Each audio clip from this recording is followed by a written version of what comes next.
Now let's discuss the next part in alkanes, that is the physical properties of alkanes. Okay. Now what are the physical properties that we generally discuss?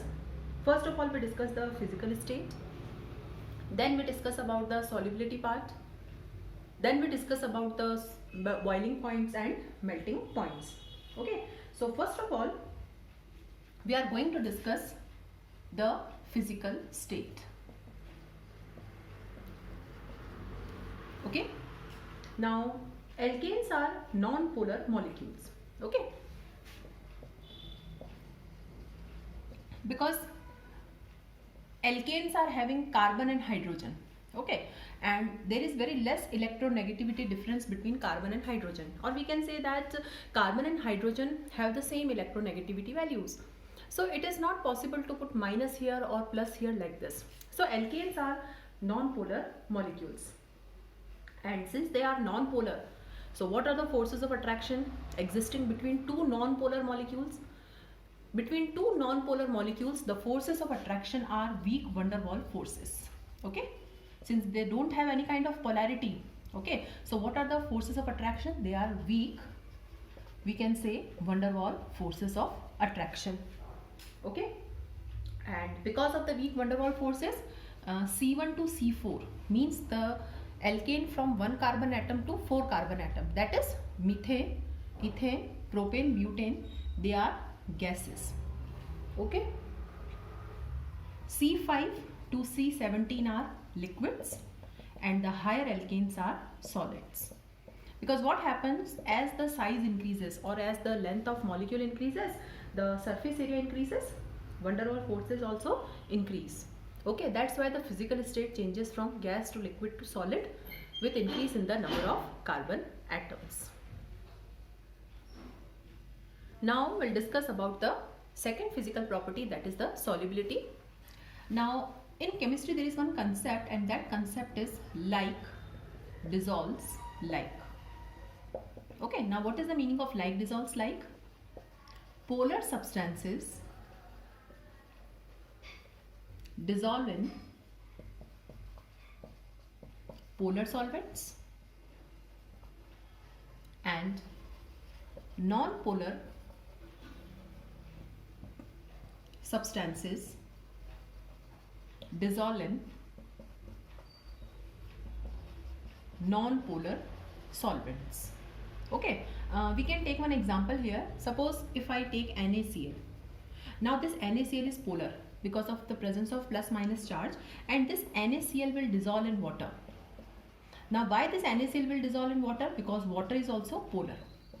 Okay, so polar substances will dissolve in polar solvents and non-polar will dissolve in non-polar. Now what is the nature of alkanes? Since alkanes are non-polar, okay, they are soluble in non-polar solvents. And what are the non-polar solvents? Non-polar solvents are benzene. Okay, ether is also non-polar solvent. Carbon tetrachloride, means we can say that alkanes will not dissolve in water. Alkanes are insoluble in water, but they are soluble in the other non-polar solvents. Okay. The third physical property that we are discussing is boiling point. Okay, now alkanes have generally low boiling points, because what is the force of attraction between the molecules? The force of attraction between the molecules is weak van der Waals forces. So first point is boiling points are generally low due to weak van der Waals forces between molecules. Okay, so boiling points are generally low. Now the van der Waals forces have one point, that as size increases, or we can say that as the length of carbon chain increases, surface area increases, and with this increase in surface area, the van der Waals force will also increase. Forces increase and boiling point will also increase, because boiling point is directly related to van der Waals forces. So we can say that as we move from 1 carbon atom to 2 carbon atom to 3 carbon atom, okay, so continuously the boiling point will increase. Okay, and it has been observed that if the carbon chain increases by 1, the boiling point will increase by 20 to 30 Kelvin. Okay, so I will write here, with each carbon added to the chain, boiling point increases by 20 to 30 Kelvin. Okay. Now the third point is, suppose if I have the alkanes having the same number of carbon atoms. Suppose if I have this. Now all the 5 carbon atoms are in the straight chain. This is N-pentane. Suppose the total carbon atoms are 5, but one branch is there. This we know, this is known as iso. And suppose we have this one, and this is known as neo. So since the total number of carbon atoms in the 3 are 5, 5 and 5, N, iso and neo. Now how will arrange them in the order of boiling point? This we have to discuss. Now as we move from N-pentane to isopentane to neopentane, we can see that the surface area is decreasing. Okay, because the straight carbon chain has more surface area. And if the surface area decreases, the van der Waals force will also decrease. And if van der Waals force decreases, the boiling point will also decrease.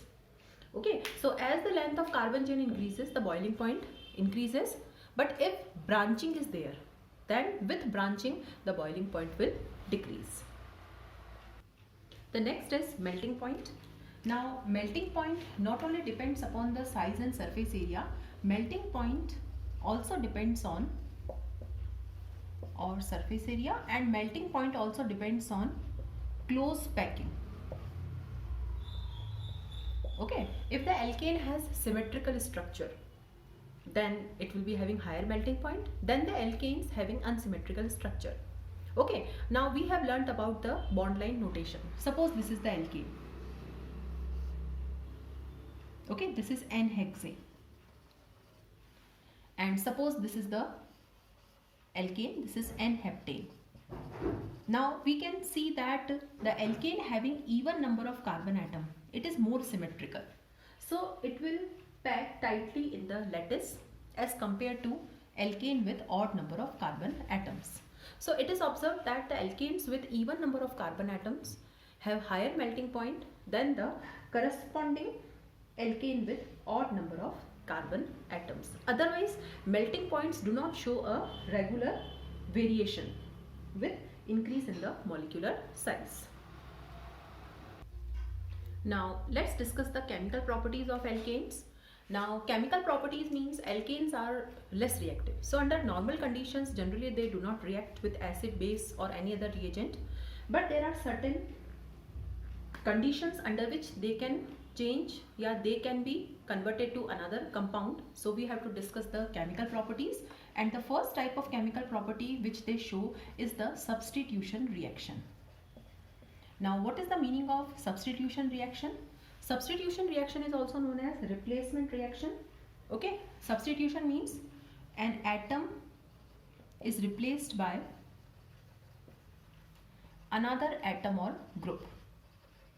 Okay, now alkanes have hydrogen atoms. So in the substitution reaction, the hydrogen atom will be replaced by another atom or group. So first of all, we will be having halogenation. Now halogenation means hydrogen is replaced by halogen. Okay, the hydrogen atom which is present in alkane is replaced by halogen. Now the order of reactivity of halogens is, okay, this is fluorine, chlorine, bromine and iodine. Means fluorine is highly reactive. It is so much reactive that the reaction occurs explosively. Okay, it is very reactive. And iodine is least reactive. The reaction will not occur at all. Okay, it means it is very easy to carry out either chlorination or bromination. Okay, so first we'll discuss about chlorination. of alkanes. Now, chlorination is done by treating alkanes with chlorine in the presence of sunlight. Okay, so this reaction occurs in the presence of sunlight. Okay, or by heating, okay, it to higher temperature. Now what will happen? Substitution will occur. Now there are 4 hydrogen atoms, so one hydrogen will be replaced by chlorine. So I will get CH3Cl plus HCl. Okay, so the first compound is chloromethane. But what happens? The reaction does not stop here. Since in the same container chlorine is there, since we are keeping it to sunlight or heating it, what will happen? The substitution will continue. Okay, and now what will happen? Another hydrogen will be replaced and I will get the second product. Now third, as long as all the hydrogen atoms are not replaced by halogen, the reaction will continue. Okay, and finally I will get this product, that is CCl4. So you can see that we are not getting a single product, but whenever this reaction occurs, we'll get a mixture of products. Okay, we'll get all the 4 substituted products in this reaction. This reaction occurs by free radical mechanism, means in this reaction the intermediates are free radicals. So this is the first example of substitution, that is chlorination. Likewise, bromination can also be done, but bromination is less rapid as compared to chlorination. So generally, as far as halogenation is there, we carry out chlorination only.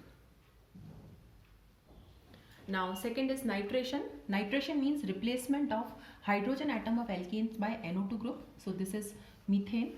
Now this nitration occurs in the presence of concentrated HNO3. Okay, heating, and we'll get this compound nitromethane plus water. Likewise, so you can see hydrogen atom is replaced by NO2 group and we get the corresponding nitro compound. The next is sulfonation. Sulfonation means replacement of hydrogen by sulfonic group, and sulfonic group is SO3H group. Okay, so hydrogen atom of alkane is replaced by another functional group and that functional group is SO3H group. Now this sulfonation occurs in the presence of concentrated sulfuric acid, but this reaction is not given by lower alkanes like methane and ethane. This reaction is generally given by alkanes having 6 or more carbon atom. So suppose if I have C6H14, now C6H14 is hexane. Okay, so alkanes having 6 or more carbon atoms undergo this reaction. This reaction occurs in the presence of sulfuric acid. Now one hydrogen will be replaced by this SO3H group. Okay, this SO3H group comes from sulfuric acid and the byproduct is water. Okay, so this is how substitution can be done. So this is all about the substitution reactions of alkanes. Now the next chemical property of alkanes is oxidation reaction. Oxidation means addition of oxygen. Now this oxygen we can add under different conditions. The first is complete oxidation or complete combustion. We know the meaning of combustion. Combustion means burning in the presence of oxygen. Oxygen is required for combustion. Okay, so when alkanes are burnt in the excess of oxygen, what will get? Carbon dioxide plus water plus large amount of heat. So combustion reactions are exothermic reactions. A large amount of energy or heat is released. That's why alkanes can be used as fuels. Okay, because they provide large amount of energy after burning. The second can be incomplete combustion. Incomplete combustion means the oxygen that we require is less oxygen is used than it is required. So when incomplete combustion is done, we can get carbon monoxide also and we can get carbon black also. Okay, we have seen the blackening of utensils, the blackening of base of utensils, okay, cooking utensils. It means incomplete combustion or proper oxygen is not going there. So this is how the oxidation or combustion of alkanes is done. The next is catalytic oxidation. Catalytic oxidation means oxidation under controlled conditions or in the presence of catalyst. Okay, so under different catalyst we'll get different products. Suppose oxygen is added in the presence of copper as catalyst, we'll get alcohol. This is methanol. Suppose oxygen is added in the presence of molybdenum oxide, the product that we'll get is HCHO, that is formaldehyde. Methanol. If oxygen is added in the presence of silver oxide, this is Ag2O, okay, this is silver oxide. So what product will get? Acid. So depending upon the condition and the catalyst, we'll get different product. So this is about the oxidation reaction of alkanes. Now the next reaction is aromatization reaction. Now what is the meaning of aromatization reaction? Alkanes containing 6 or more carbon atoms. Why 6 or more? Because the most important aromatic compound is benzene, and benzene has 6 carbon atoms. Okay, so in this we take alkanes having 6 or more carbon atoms. They are heated at high temperature and pressure in the presence of some catalysts like chromium oxide, vanadium oxide, molybdenum oxide. Chromium, vanadium, molybdenum, okay, they are D block elements. They are converted into aromatic compounds. So one example we'll take here, and that example is, suppose if I take alkane of 6 carbon atoms. So this is nothing but this is N-hexane only. I have written it like this. Okay, so this is 1, 2, 3, 4, 5, 6. So this is N-hexane only, okay, and the catalyst I will be taking either CrO2, Cr2O3, V2O5 or any other catalyst I can take. Now what will happen? First of all, 2 hydrogen atoms will be removed. One from here and one from here. And I will get this compound. This is known as cyclization. A cyclic compound is formed. Okay, this is cyclization. Okay, the straight compound is changed into a cyclic compound. Now again the same catalyst I will be using, but now it will remove 3 hydrogen, means 6 hydrogen atoms. Okay, so same catalyst I will be using again. So 2 from here, 2 from here and 2 from here. So you can see that 6 hydrogen atoms are removed and there is formation of double bond. Now this compound is nothing having alternate double single bond. This compound is nothing but this is our benzene only, C6H6. So we have converted N-hexane to benzene. This method is known as aromatization. Now the fourth type of chemical property of alkane is isomerization reaction. Isomerization reaction is also known as rearrangement reaction. They are one and the same thing. Okay. Now in isomerization reaction, one isomer will be changed to another. Suppose if I have N-butane. Okay. Now this reaction will occur in the presence of anhydrous AlCl3. So I have to use anhydrous AlCl3 here. And now this will be changed to isomer, and this isomer is nothing but this is isobutane. So N is changed to iso. So these were the chemical properties of alkanes.